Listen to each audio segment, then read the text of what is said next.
त्वयाचं यतामेतैः शुद्धोदैस्त्रिजगद्गुरो। श्रीसद्गुरुभ्यो नमः। शुद्धाचमनीयं समर्पयामि। मधुपर्कः आपृक्तोऽस्य मृतैर्नूनमामूलाग्रम् गुरुप्रभो तथाप्यङ्गीकुरु स्वामिन्मधुपर्कम् मदर्पितम्। श्रीसद्गुरुभ्यो नमः। आप्यागस्व समेतु ते विश्वतः सोमवृष्णिगम् भवावाजस्य सङ्गथे सन्ते पजागुंसि समुजन्तु वाजाः संवृष्णिगान्यभिमातिशाः। आप्यायमानो अमृतागसोमतिविश्रवागस्त्युत्तमानि धिष्वा। सद्यो जातम् प्रपद्यामि सद्यो जाताय वै नमो नमः। भवे भवेनाति भवे भवस्व माम् भवोद्भवाय नमः।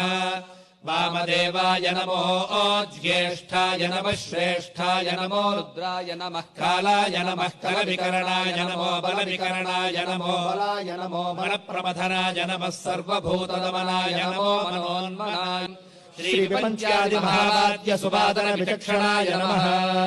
श्रीशिवरात्रिव्रताचार सन्तर्पित सदाशिवाय नमः। श्रीनवरात्रिव्रताचार सन्तुष्टाम्बा कृपाश्रयाय नमः। श्रीभक्तिप्रवाह तन्मध्ये निमज्जित जनादृताय नमः। श्रीयोगशक्तिप्रभावेण चिकित्साकरणक्षमाय नमः। श्रीचन्द्रिकाकुन्दपुष्पाभमन्दहासजिताखिलाय नमः। श्रीकारुण्यपूर्णनेत्रान्तविराजितमुखाम्बुजाय नमः। श्रीकण्ठीयमहाकण्ठलुण्ठाकारावसंयुताय नमः। श्रीपापान्धुपतितारेकसमुद्धरणपण्डिताय नमः। श्रीभाद्रशुक्लचतुर्थ्यर्चा तुष्टगौरीसुतप्रियाय नमः। श्रीप्रह्लादोद्धारकमर्त्यसिंहपूजा समुत्सुकाय नमः। श्रीसंसारापारवाराशिपारीकरणनादिकाय नमः। श्री अशान्तजनताशान्तिदापनातुरमानसाय नमः। श्री सभासत्संगपरिषत् అనంతపురం జిల్లాలో అధిష్టానం ఏర్పాటైంది. అక్కడ ఇష్టదైవమైనటువంటి నరసింహస్వామిని ఇంతవరకు ప్రతిష్ఠ చేయలేదు.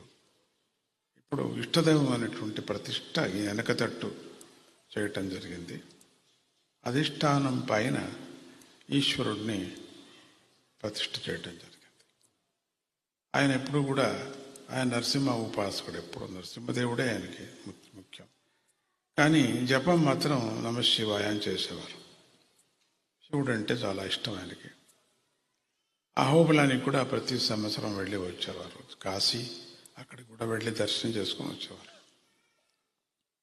ప్రతి సందర్భంలోనూ చూడప్ప నేను పొట్టు పండగకు ఈరోజు 25 లక్షలు తీసుకొచ్చాను అనేవారు. అందరెదురుగా ఒక పెద్ద సంచి కూడా తీసుకొచ్చేవారు. అందరూ ఏమనుకునేవాళ్ళు, 25 లక్షలు తీసుకొచ్చారట, లోపల ఇస్తానప్ప, అది వేరే, ఇక్కడ ఇవ్వను, లోపల ఇస్తాను. మామూలే కదా, డబ్బులు ఉంటే లోపల ఇస్తారు కదా, లోపల ఇస్తాను అని అందరూ అనుకునేది. లోపల ఇస్తారంట. లోపల వెళితేనే ఎప్పుడూ నేను దీన్ని జ్ఞాపకం చేసుకుంటూనే ఉంటాను. మంత్రంలాగా నాకు జ్ఞాపకం వస్తుంది. అన్నీ ఆ బ్యాగ్ నుంచి అన్నీ తీసేవాళ్ళు.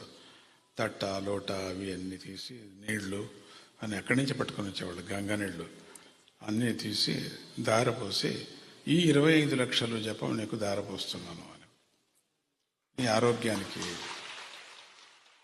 ఆయన ఎప్పుడు కూడా పల్లెలో జనానికి నోరు తిరగదు. అయినప్పటికీ కూడా మీరంతా చాలా కష్టమైనప్పుడు ఓం లక్ష్మీ నరసింహ కరావలంబం అని చెప్పుకోండి, మీకు మంచిది అవుతుంది.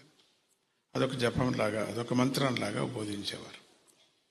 ఈరోజు ఎందుకో చాలా జ్ఞాపకం వచ్చారు. అందుకని ఈ సందర్భం నేను మాట్లాడాల్సి వచ్చింది.